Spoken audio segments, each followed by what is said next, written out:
Metropolitan University. Her research focuses on the mainstreaming of the far right, principally the role that mainstream actors from politics and media play in normalizing far-right discourse. She completed her PhD on far-right mainstreaming during the Brexit referendum at the University of Bath before securing an Irish Research Council Government of Ireland postdoctoral fellowship at Maynooth University.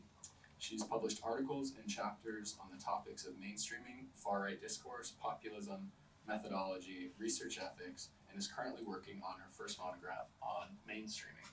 So with that, I will turn it over to Katy for the presentation, and then after that, I will make some comments and questions, and then we'll open it to the floor. Okay, yeah, so thank you so much for having me here. It's a real pleasure to be at the Liberalism Studies Programme, and thank you, Aaron, for organising. As Aaron mentioned, my research interest is in the mainstreaming of the far right, so how far right discourse becomes normalised in society. So that could be electorally, through success in elections, on the streets, online, or discursively through normalisation. And I think quite often in research on this topic, our attention is drawn to the actions of the far right. So what are the far right doing to improve their own position? But this paper is about turning our attention to the actions of the so-called mainstream. So thinking about what the mainstream actually means and how current perceptions of it affect the mainstreaming of the far right. It builds on an article that I wrote with Aurelia Mondon and Aaron Winter that was published in the Journal of Political Ideologies. But specifically today, I'm interested in probing the meaning and construction of the mainstream, which is now also published in the Journal of Political Ideologies as a paper. So just a quick overview of what I'm going to cover. So first of all, I'm going to think about how the mainstream is both everywhere and nowhere. It's a term that we hear all the time, but we rarely reflect on what it actually means. Next, I'm going to talk a bit about how it's been viewed in party politics literature, but put forward an alternative definition and go through some of the key components of that, using post-structuralist discourse theory and some of the literature in music studies to help. And then I want to think about the key role of the mainstream in mainstreaming the far right through the ideas of talking with and about the far right, which I'll explain when I come to them. So, first of all, the term mainstream is omnipresent in society. People use it in many different scenarios to describe a range of things in English, but also in other languages, you see it kind of transplanted in. So these are some of the top collocates when mainstream is an adjective in English, and I'm sure many of them will be familiar to you and roll off the tongue. So it's this constant presence in society. And yet, it's a term that we rarely see defined, whether that's in popular or academic discourse. So Aristotle Callis noted this in 2015 in relation to the political context, where other political identities attracted a great deal of attention, while the mainstream did not. And this is certainly true in the field of far-right studies, where it would be very rare for a paper not to define the far right, but even when the mainstream is a key part of analysis, it remains undefined.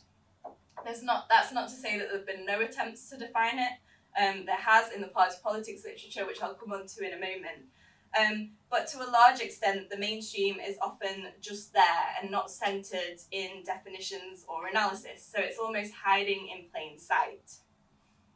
Now, it might be that we don't need to define it because we all know what it means.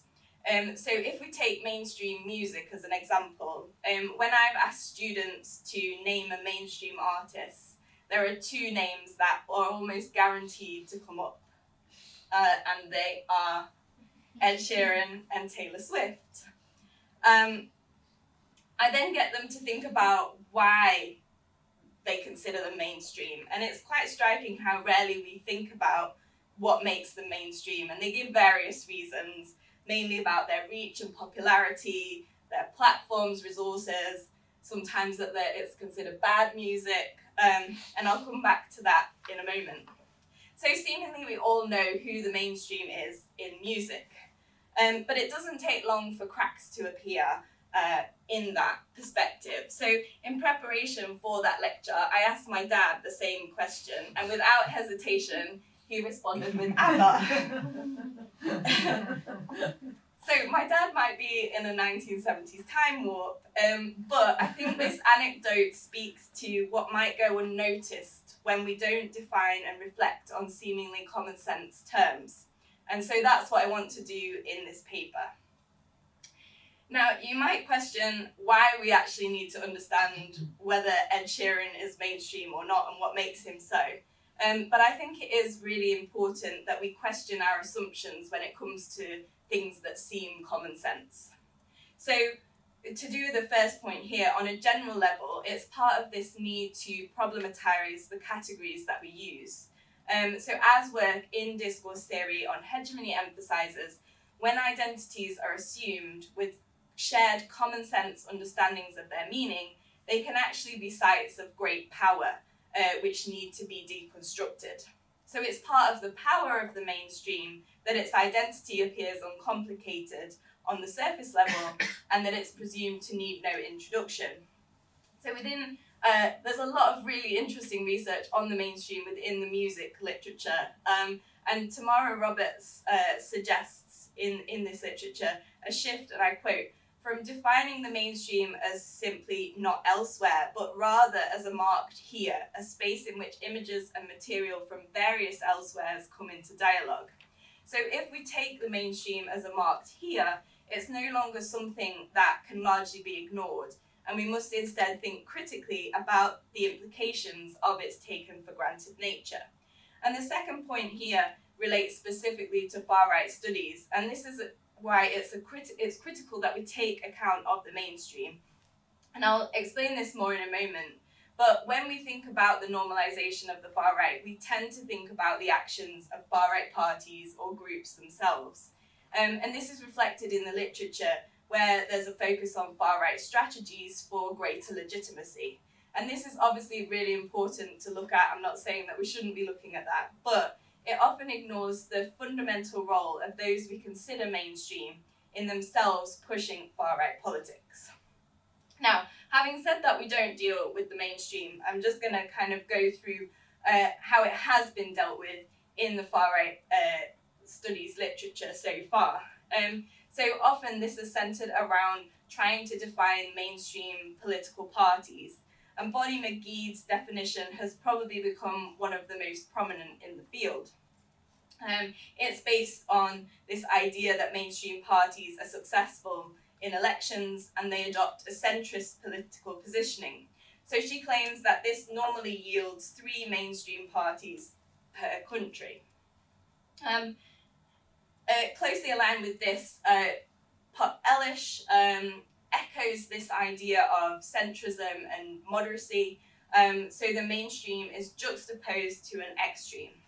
And then we have Topolov here at the bottom, who suggests that it's about capturing the support of voters, so the mainstream represents the interests of most people. So there's kind of an agreement around the core features, most notably a centrist or moderate positioning on the political spectrum and a strong electoral performance. However, while these definitions might be a useful starting point for engaging with what the mainstream is, we need to think about what happens when we try to apply them. So I'll just take the UK as an example. Now, immediately when you think of the sort of 3 parties that McGee expects you to find within the UK context, you would pretty much instantly think of Labour, the Liberal Democrats and Conservatives, centre-left, centrist, centre-right. But I think even in McGee's definition, you could challenge the inclusion of the Liberal Democrats because their electoral dominance could be questioned, especially over previous elections. They recently, in 2024, returned to being the 3rd most represented party in Parliament, but it went for a number of years without that. In fact, before that, it was the Scottish National Party that was the 3rd largest in terms of representation in Parliament, but the majority of UK citizens can't vote for the Scottish National Party because of their regional specificity. Under Topolov's definition too, you could question whether the Liberal Democrats would be included, even with their third most popular position in 2024.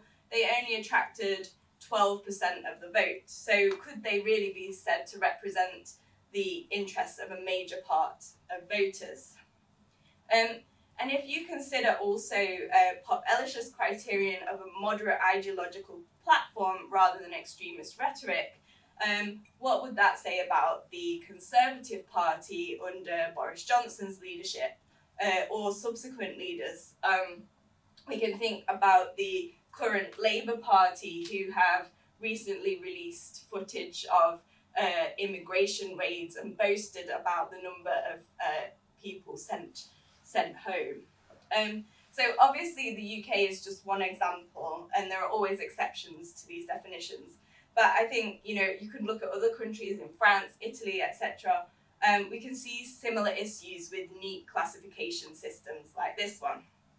So with this in mind, I tried to develop a definition that accounts for the messiness and changeability of politics. And I draw a lot of inspiration from the work of Aurélien Mondon and Aaron Winter in this, because they start to deconstruct the category of the mainstream.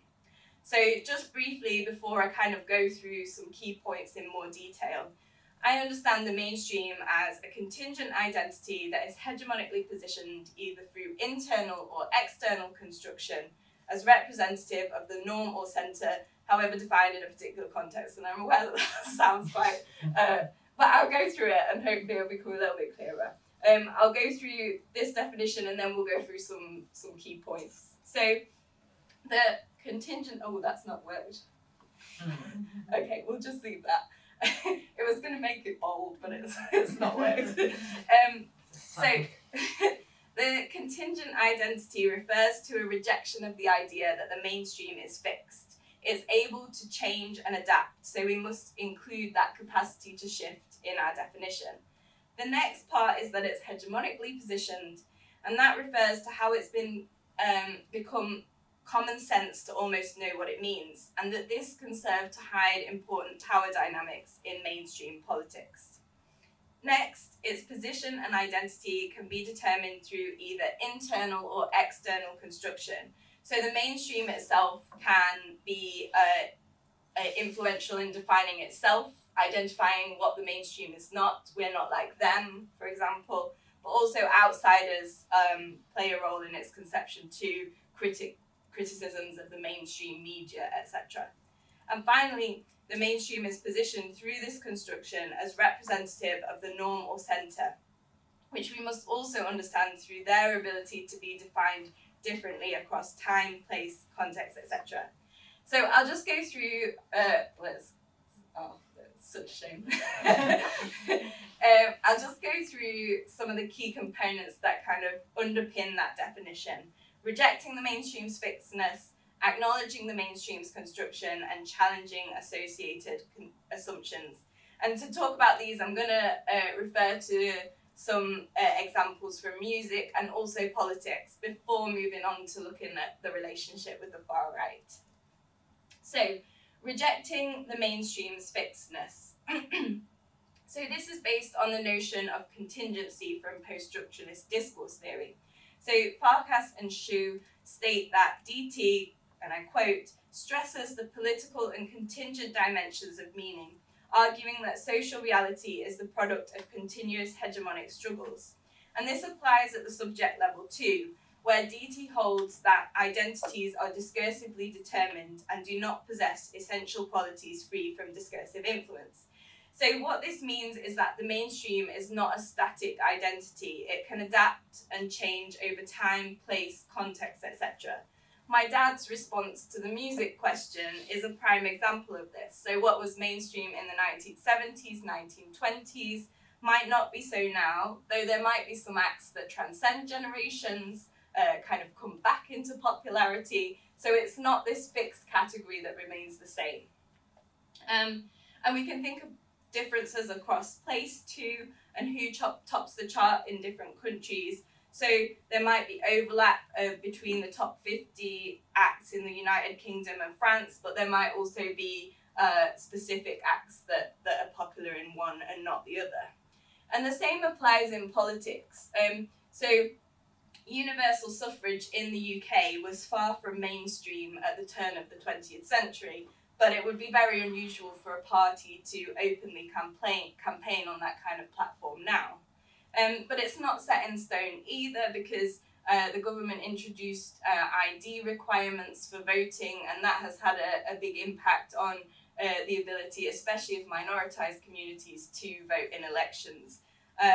So the mainstream is constantly shifting, and we must be aware of these changes. The next aspect is acknowledging the mainstream's construction. So, related to the previous point, if the mainstream is not fixed, then it must be constructed and reconstructed as a category.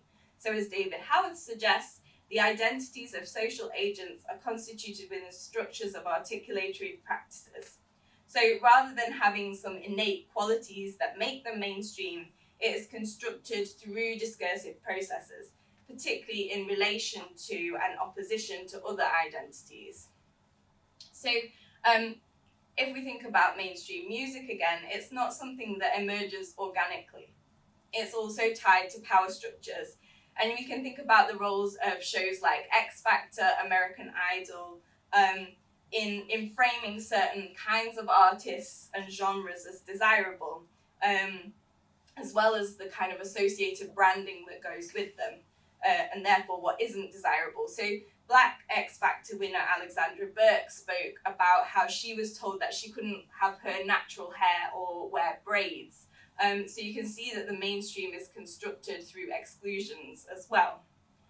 And again, in relation to politics and the media especially, you can see an internal and external construction in the media. So mainstream media outlets might distinguish themselves from alternative media, and alternative media may distance themselves from the mainstream, with both attempting to further their image as trusted news sources. So the BBC has long constructed itself as a respectable source of news based on its commitment to neutrality, in comparison to politically partisan press, according to the criteria that they lay out as desirable. And another example would be GB News, which is a right-wing outlet in the UK, and they claim to speak truth in the face of woke mainstream outlets, which I'm sure will be familiar to many of you too. So UK far-right leader Nigel Farage often claims that there's a mainstream media bias against him. So there's this antagonism that's constructed by both in and out groups, and this plays a fundamental role in how we understand the mainstream.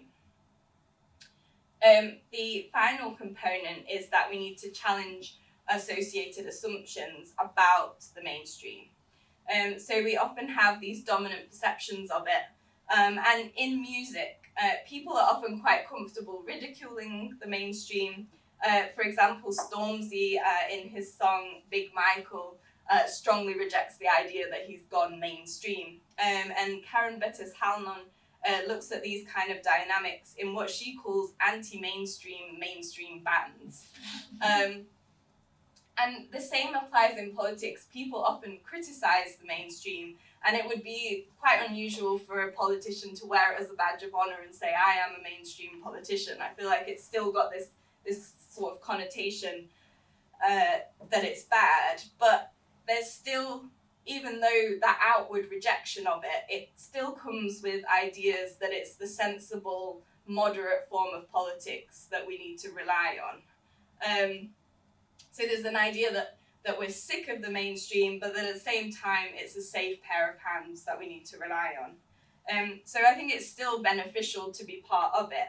So Theresa May, when she was campaigning, kept repeating this idea of a strong and stable leadership, which is very much like this idea of the mainstream. It's strong, it's stable, you can rely on it. The same with Keir Starmer, where he's been called forensic in his approach.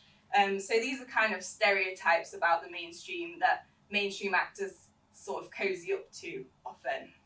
And if we think about music, even though people might say, oh, I don't listen to Ed Sheeran or whatever, there's still many benefits to being part of the mainstream. You feature on radio, big tours, there's a lot of money involved as well. So even though there might be a negative perception of the mainstream, there's a lot of benefits to being part of it, and it's associated with power. So I think by deconstructing the mainstream, we can start to think about whether it does take on the characteristics that are commonly associated with it, and take a critical approach to its identity and the role that it plays in social phenomena. So what does this mean when it comes to the far right, its normalization and mainstreaming? There seems to be a real tendency towards focusing on the far right in public media and academic discourse, and I'm part of that. I'm within far right studies. But what this means is that there's almost the implication that the crux of the problem lies far to the right, and that that's where we should be looking. And certainly I agree we should be looking at what the far right are doing. It's really important. But what if we're only looking far over to the right? We miss what's right in front of us. So we can then ignore the presence of exclusionary politics at the heart of what we consider mainstream. So if we focus so heavily on the far right, then we could be allowing the role of other key actors in normalizing far right politics to go under the radar. So by placing the mainstream under the microscope, we can then look at wider structural and institutional forms of exclusion, not just on the most extreme and commonly denounced forms.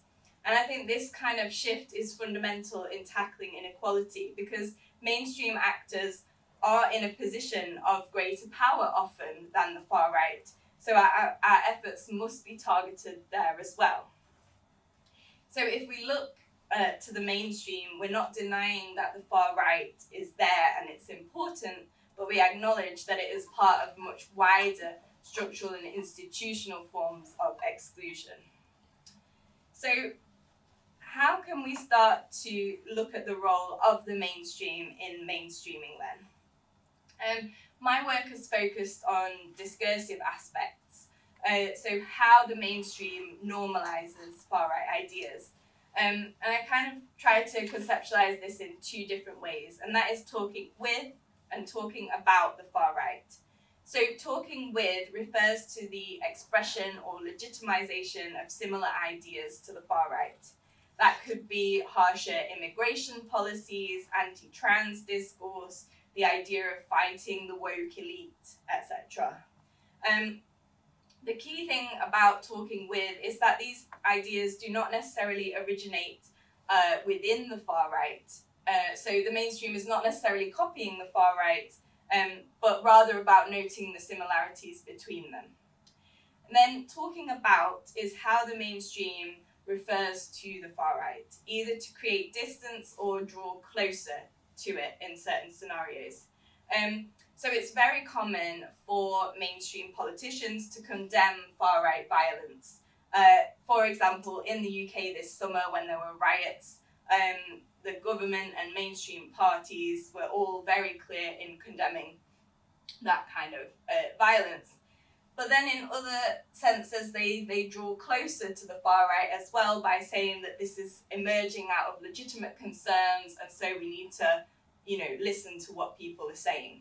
So it's kind of part of this balancing act. And what this combination does is it often reinforces the assumption that the mainstream naturally stands in fixed opposition to the far right and acts as a bulwark against it. But if we see the mainstream as a construction and as something that is contingent, that can move, we can see how it is very much capable of pushing exclusionary, oppressive politics under the guise of being the good guys in the face of the far right. So let's first look at a few examples of talking with, so just the content warning that share some examples from the far right and the mainstream that are exclusionary. So in the UK here, these are materials from the British National Party, UKIP and Reform UK, so some of the most prominent far right parties that we've seen over recent years. And you can see there's a very, very strong anti-immigration message. However, if we only look at them, we're missing what the mainstream are doing that is actually incredibly similar to them. So you've got here British Homes for British People that came from the Conservative Party while they were in government. There was this mug is from the Labour Party, and recently the post was the Labour Party criticising the Conservatives over their approach to channel vote crossings of migrants, but it was not a criticism of the idea of it, it was about how effective it was. And there are so many examples from the UK that I could have used. These are all from the Conservative Party, Liz Truss talking about a deep state, Suella Braverman saying that Islamists are in charge of Britain now. So there really are so many that I could have used. This is from the Labour Party, around anti-trans discourses as well. So I think a lot of these you would not be surprised if they were far-right actors that were expressing them. But if we also think about the power that the mainstream holds in these positions in government, we also need to think about the key role they play in normalising exclusion. Just a few examples also from Ireland, which was where I was working last year. There's been a lot of increased activity on the ground with people holding violent marches, which again, really important to tackle. But then you have the Taoiseach or Prime Minister echoing and pushing the same message that people are abusing the generosity of the system. So senior figures can give credence to these marches. And then in France, we have Marine Le Pen of Rassemblement National, as one of the most prominent far-right figures in the French context, and she's done very well electorally in the previous presidential elections, and there's a lot of focus, quite rightly, on keeping them out of office. But then Le Pen declared last year that an immigration bill that was passed by the centrist government of Macron was an ideological victory for her party. Because it makes it more difficult for people to get citizenship, to bring family members to the country and access welfare benefits. And a couple of years ago, the French Interior Minister, Gérald Darmanin, accused Le Pen in a TV debate of not being tough enough on Islam, even though the party has been responsible for numerous Islamophobic campaigns. So you kind of have the mainstream trying to outdo the far right on its core ideas. And then just briefly talking about where the mainstream is still trying to separate themselves from the far right. I think these two examples are very clear in showing the contradictions in that. So the first is an article from Hillary Clinton in 2018, published in The Guardian. This from Tony Blair, former UK Prime Minister, in 2024. And it's almost a carbon copy of each other. And what you can see is that they're saying that they're going to protect us from the rise of the far right, but they're going to do it by accepting the discourse of the far right. So you can see this talking about how it functions to talk with. The effect of these policies are the same regardless who puts them in place, and arguably they're even more damaging because the mainstream has legitimacy due to perceptions of its identity. So just to summarise this then, this is the UK Prime Minister at a Taylor Swift concert, so I thought it was a good combo. Anyway, to summarise, the mainstream is both everywhere and nowhere. The position of the mainstream is often ignored, when actually the nature of being part of the mainstream often means that it's a powerful position and has capacity to set the agenda. We therefore need to deconstruct it as a category and critique taken for granted assumptions. This is especially important in relation to the far right, where often it's seen as being in opposition to the far right, but certainly that is not always the case.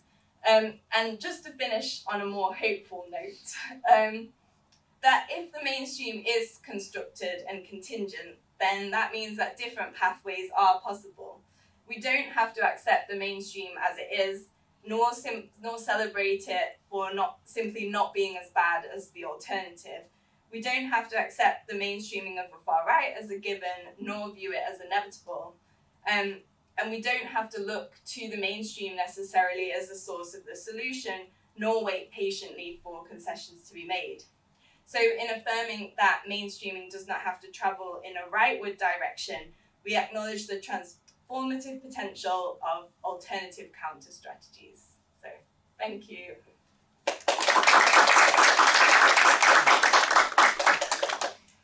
Okay, perfect. I have a few comments and some open questions, I think, that I will kick us off, and I'll try and hold space for other people who have questions as well.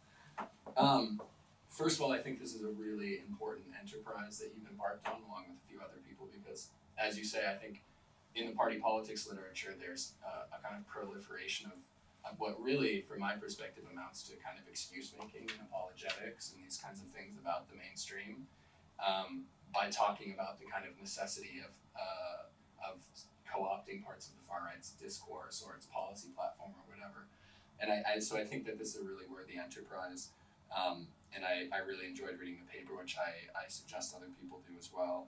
And I enjoyed your presentation. I think the open questions for me concerning these kind of categories of talking with, talking about, and then contingency, I think on the one hand, there's a sense in which, despite your kind of efforts, the kind of looming question of ideology remains kind of potent for me, because I think, first of all, you kind of hinted this in the paper, but it's kind of left to the side. This idea of talking with, the mainstream obviously doesn't talk with the far right on everything. It makes specific choices, and I think that open question of the things that it's willing to talk with the far right about and what it's not willing to talk with the far right about, I think there has to be some sense, there has to be a way for us to make sense of why they make those choices, why some things are permitted to be talked with, some things are not. And I think that maybe is an ideological question about why they're willing to do that. And so I think that that's a bit of an open question for me. I think the other open question for me is, we were just talking about the party politics literature, and it has this, like we were saying, this idea of assimilating ideas and these kinds of things. And you rightfully in the paper talk about how these kinds of strategic arguments, first of all, overlook the kind of harm that is done to individual people. So it may keep the mainstream in power, it may prevent the far right from coming to power, but if you take on hardline immigration policies, if you take on anti-trans, this obviously has an effect on individuals. But I think moreover, even within its own logic, this is increasingly just not true, right? And we all know that because the far right keeps winning everywhere. And yet, I think for all the talk of contingency in your presentation, right, and how the mainstream is able to reconstruct itself and to shift and move, I think it's really interesting that in some ways the mainstream is completely, or has demonstrated, not that, theoretically speaking it can't, but it's demonstrated that it's actually incapable of moving. So you showed that stuff from Hillary, you showed that stuff from Tony Blair. These strategies clearly are not working in the UK, which is what much of the, reform is now pulling ahead of Labour in many polls. So this is clearly not a strategy that's even working on its own terms. And yet, at least from what I observe, the mainstream has been very reticent to kind of actually abandon it, which means that this question of contingency is a little open for me, because it doesn't seem like it's actually, even if the goal is to kind of preserve its hegemony, to preserve its standing in the electoral sphere, I think that it's kind of stuck. And so again, that question of ideology is just really important for me. Or I think the other explanation is you can take a kind of materialist perspective to this and ask those kinds of questions about why the mainstream is unable to abandon some of this stuff. So yeah, maybe if you can talk about that. I know that's a lot, but these kind of open questions, why talking with in some ways, and then this question of contingency and this kind of stuckness. Yeah, thank you so much. They're really great points, and I really like the one about contingency. Actually, I think that it's like almost the the imagination of where it could go is Yep. so focused. Okay, we must stay where we are. But yeah, let me deal first with. Yeah, I think you're right about the kinds of things where they do talk with, and then the other cases where they might not. And I think it's often a case of trying to justify their own failings and find that scapegoat, which the far right is often very successful at doing by saying that the reason there aren't enough jobs is because there are too many people coming into the country, and the mainstream will often kind of follow along with that, I think, because it helps to excuse their own failings in areas around housing, education, etc. So yeah, I think but I see your point about ideology as well. I think that's something that I should definitely think a bit more on as well. And then yeah, I think you're right. So this idea that it overlooks the harm when we say about the mainstream are assimilating far right ideas so that we stop the far right. So for example, in the UK, when Starmer and the Labour Party recently released the immigration raids videos and boasted about how many people were being sent home, a lot of the media focus was actually on they're doing that because Reform are rising in the polls, and that's their tactic to sort of stop Reform from gaining power. But I mean, for one, the election is a long way away, but also, as you say, it's flawed even from that perspective, as a lot of literature has shown. And I think it really is this question of the narrative and the mainstream narrative, the hegemonic narrative, that the only way to defeat the far right is to kind of address those concerns rather than actually putting forward progressive alternatives. So in the work of Aurélien Mondon, he looked at the Eurobarometer survey where people in the UK were asked, what is the most important thing in your life personally that affects you, or what's your biggest concern personally? And that was things like housing, education, healthcare. Immigration didn't feature at all. They were asked the same question about what's important when it comes to your country, and that's when immigration was the most important. So if these things are not affecting people in their day-to-day lives, how are they getting the idea that immigration is responsible or the problem that's happening on this country level? So if we're actually going to try and deal with people's real concerns that they have that are affecting them in their day-to-day lives, we need to look at those alternatives that the mainstream doesn't seem to kind of accept as an alternative route. So I think trying to pursue these truly alternative perspectives is the way for the mainstream to go, but it's so hegemonic that that's impossible. That it's kind of created its own stopping point, I think. But Yeah. no points, I think. No, yeah, I think that's totally right. And I think also from my perspective, it's really a kind of allergy to doing real politics. Yeah. It's a kind of constant reactivity. It's a kind of using these flawed metrics around polling or just being very reactive to specific events. So there was a riot in some town in the UK, so that must be, scaling that up. Yeah. Instead of sort of putting forward a political vision, building political organizations, doing those sorts of things. Yeah. I had one more kind of open question, and it's more of a methodological one, and then we'll open it up to the floor for everyone. But I think so. A kind of underlying assumption running throughout the pieces is, I think, building on Wodak's work, this kind of asymmetry of power, these kind of asymmetrical relations. I think this is kind of underpinning the whole article in some senses.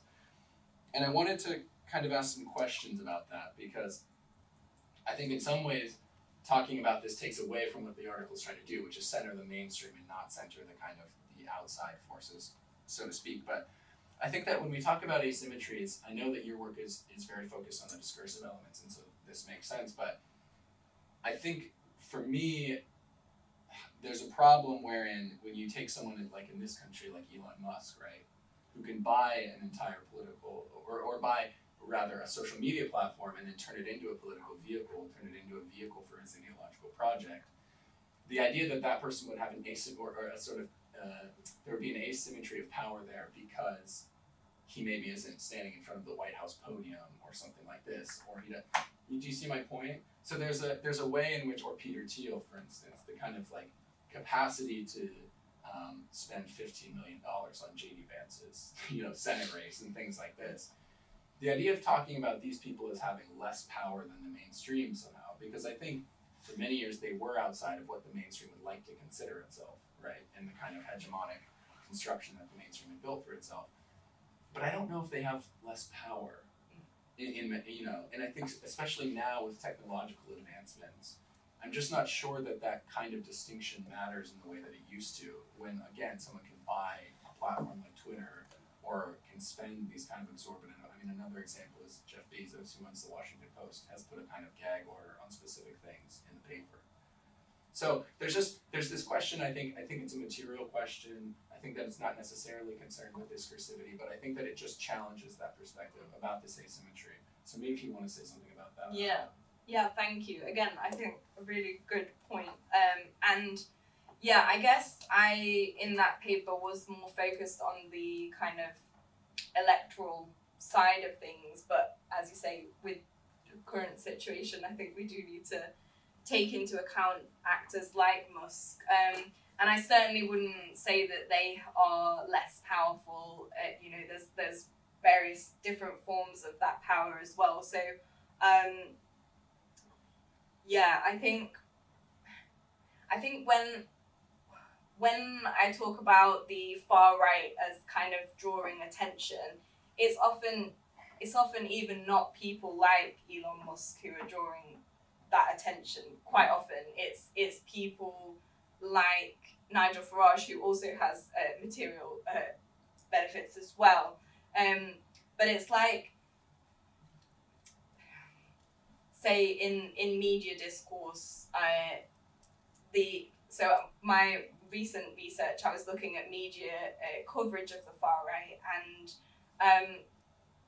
and there's this obsession with giving far right actors like Nigel Farage a platform within media, completely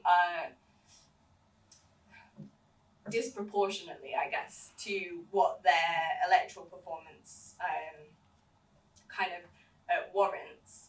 And so I feel like there's this, when we focus on the far right, it's on people like that, and not Musk. I'm trying to, I'm not sure if I answered this very well, but no, I see what you mean. Yeah, I don't know. I think it's a standpoint thing. Yeah. So like that was kind of an unfair challenge, because in the paper you're talking from the mainstream's perspective and what they can do. Yeah. And this is kind of, I think, secondary to that. I just think the point I'm trying to make is that there's a way in which I think, regardless of what the mainstream, maybe if we could dream in a world where it didn't sort of have these practices of like, we need to give these people a platform, even if it didn't do that, if Musk buys Twitter, you see my point. So I think it's just an increasing problem. I don't think that it's, but right now they're running parallel to one another. They're both happening at the same time. It's just like this overwhelming sort of concentration of capital, concentration of need, And I think another point in relation to it is also around when people talk about the mainstream doing, immigration policy more harshly, whatever, it's often said that it's because, far right or people want it. So this asymmetry of power is also reversed in that respect. So I think that was also what I was trying to get at, is that, the mainstream are always kind of, there's an excuse why they're doing it. They don't really want to, like with Hillary Clinton and Tony Blair, it's like, oh, we have to deal with that because that's what the people want. So they kind of have this, so I think there's the asymmetry there as well. And then framing people like Musk, like Farage, as champions of the people as well. So it's all entangled. 100%. Okay, we have 15 more minutes. So I'm happy to open up the floor for questions, and if there's not, we can talk a little more ourselves, but we'd like to start. Yep. So there was, it's very interesting to see the UK, particularly with Nigel Farage, and how it's how there's a certain anti-immigration stance associated with national sovereignty, particularly at Brexit, but also within EU nations. Current EU nations, you had, for instance, there was legislation passed, I believe it was April 10th of last year, in which they had more equitable distribution of migrants coming to the EU, so that you had less people coming to Germany and then more to Romania, regardless of whether or not the economy of Romania, Bulgaria, or Poland, say, could hold. My question is, how can public appeal, or how can the mainstream either swing back public opinion or differentiate the idea of having an anti-immigration stance and having a national sovereignty stance? Okay, thank you. Yeah, another great question. I think I'd go back to the point I made where in Aurélien Mondon's work around like personal issues versus country issues. If people are being told that immigration is the problem constantly by mainstream politicians, by the media, then that is going to trickle down into public opinion on those matters.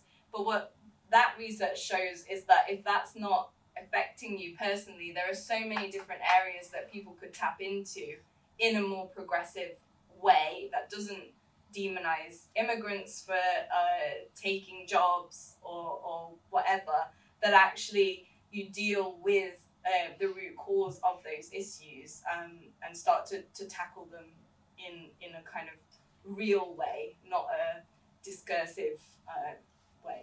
Yeah, I mean, maybe one thing that I would add, I completely agree, but this sort of gets back to what I was saying, which is that the extent to which the mainstream can't or doesn't want to do that has to be interrogated as well. And like, I think it matters less in Europe than it does here, although it still matters there. But you have to ask why the mainstream is willing to crack down on immigration, but is not willing to do things around what you're saying around housing.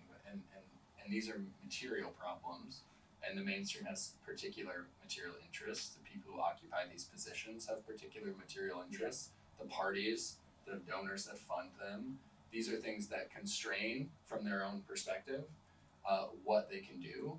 And so I think that it's a question of presenting a different political offer, but also asking, just in a purely analytical sense, asking why the mainstream is able to do certain things and why it isn't from their own perspective, which is often a very material question. And it's not, on this specific question, I think the discursive aspect can follow the material in some ways. They're mutually reinforcing in so many ways.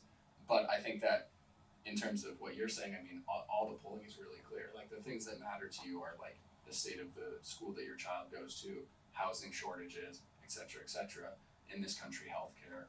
Yeah. The polling is always very clear on this, but the mainstream takes a certain tack and not others, and that's part of this project of deconstructing the mainstream, I would say. And I think, especially in the UK at the minute, the Labour Party have a huge majority in Parliament. They have the capacity to make, big changes, but they're choosing not to, and that's very much a choice. And then them saying that it's because they're trying to stave off the threat from reform in like 3-4 years is like, but you have so much power now to actually act on things that people care about, but they're simply not doing that.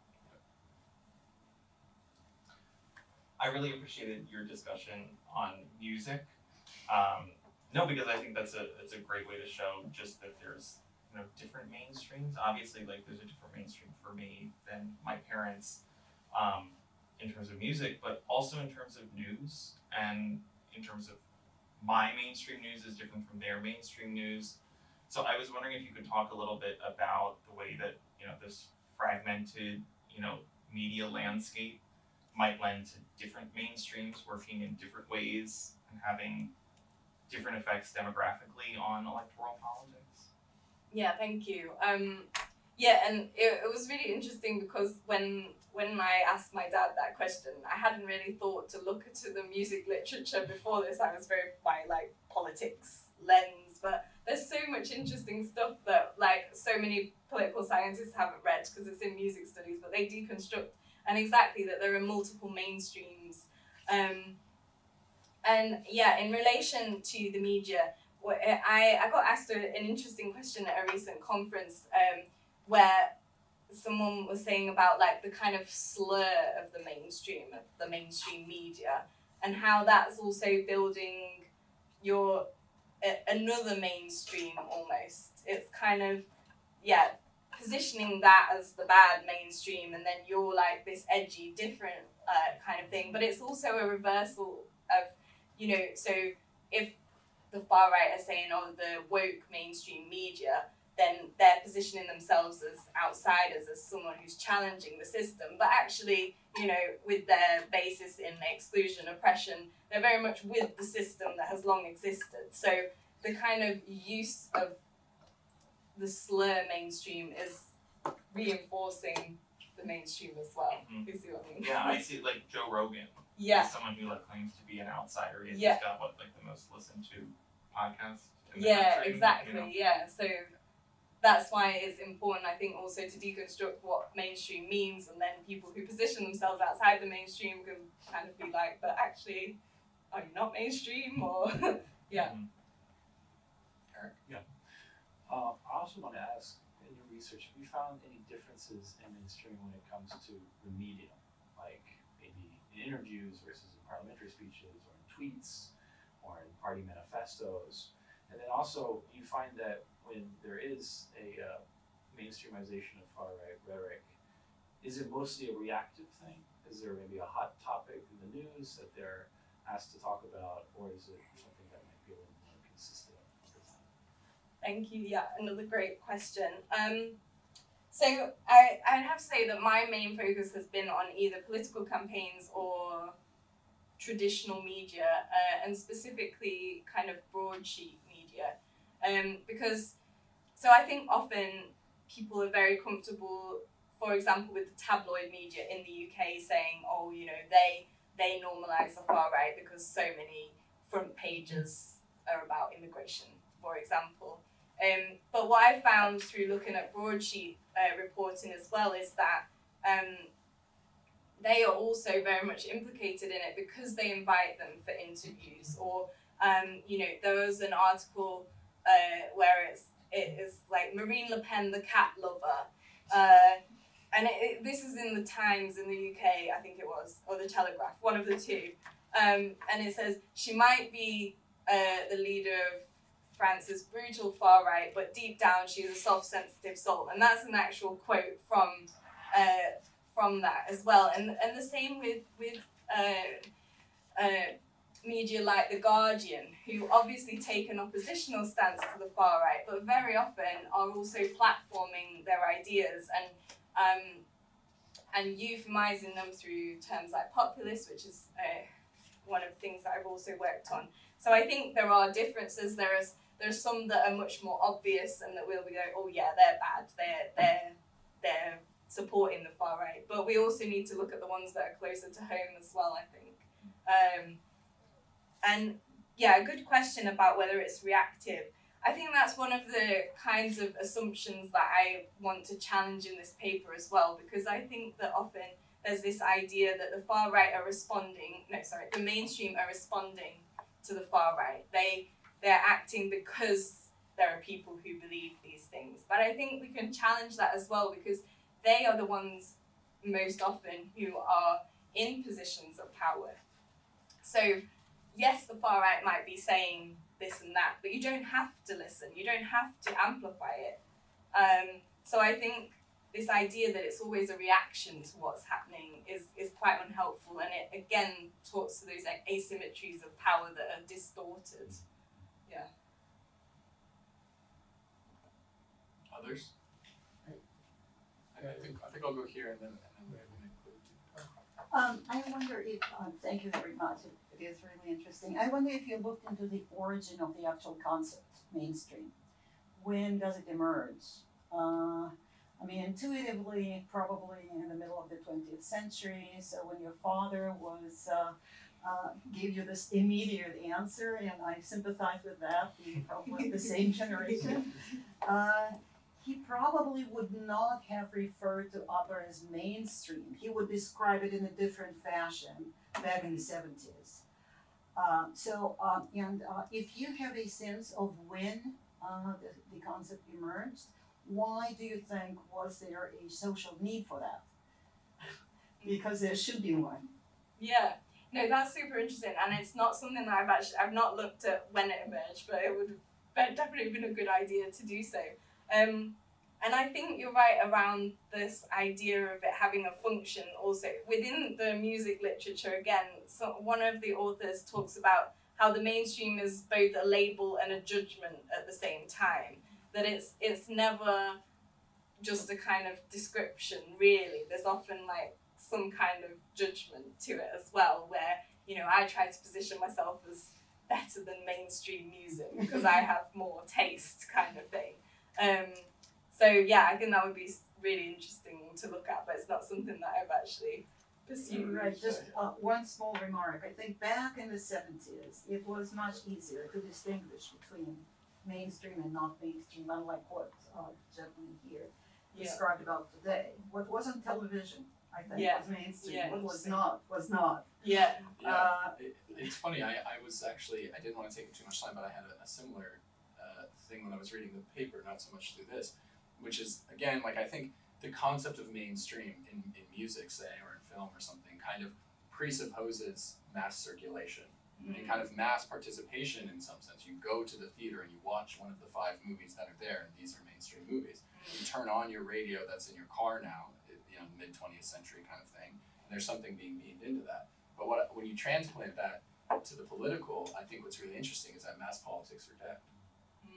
We don't have mass participatory politics in the way that we did in the middle of the 20th century. Yeah. And so there's a kind of fragmentation there that I think is not really accounted for. And I think that we can't really do better than the term. It still has some kind of importance. But and there were always subcultures and there were always these things. But I just think that, like, I was thinking that too, the kind of the presupposition of a kind of mass phenomenon. Yeah. I don't know how relevant that is. I don't know if we can do better, but it's kind of a difficult conundrum a little bit. Yeah, and I think the question also around whether we can do better than the term is, I am quite uncomfortable whether to use it or not, because it's very much associated with the far right, and they've kind of taken it as this thing to criticize. So I think it's a question that we do need to reflect on, whether we use the term mainstream or not. But I think at the very least we need to, you know, think about it quite in depth and start to challenge those assumptions around it. So that's been my sort of conclusion to it, is that I'm going to continue using it, but keep on pointing to the fact that it's problematic. Okay, last question. About mainstream media, who dominates mainstream media in Europe? Who established and dominate mainstream media in Europe? Like American far right Trump can create truth, and Marx dominate Twitter, X. This oligarch control. But some government maybe control mainstream. Some parties dominate. I don't know Europe. Europe. Right, yeah. I mean, I don't know sort of so broadly in Europe, but I guess in the UK, there's Rupert Murdoch has been a huge influential figure who owns a lot of the media as well, and obviously his interests are, you know, in a certain direction as someone who's incredibly wealthy and controls so much of that as well. So I think there's probably a lot of parallels throughout around media ownership and what kinds of dynamics that encourages in the way that media talks about the far right, especially. Other question is, how can we definition mainstream?